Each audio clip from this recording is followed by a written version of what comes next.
Bonjour. Donc effectivement, nous avons reçu ce patient. Faire les choses dans l'ordre, on a prévu de faire des choses de façon rapide, de façon à ce que vous ayez tout. On prendra vos questions parce qu'il y a on va voulu que tout le monde parle en introduction.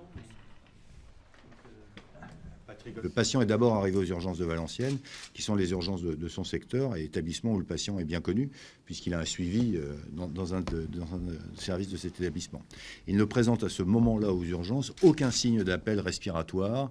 Il n'y a donc strictement aucune raison de mettre en œuvre quelques mesures d'alerte que ce soit. Il va ensuite, malheureusement, lorsqu'il est hospitalisé, se dégrader et mes collègues de Valenciennes vont s'orienter très très rapidement sur une pathologie respiratoire qui va nécessiter un transfert en réanimation. Ils sont actuellement à pied d'œuvre à l'hôpital de Douai. Ils vont installer l'ECMO à l'hôpital de Douai, dans le service de réanimation de l'hôpital de Douai, et le patient va être transféré sous ECMO vers le service de réanimation du CHU Lille.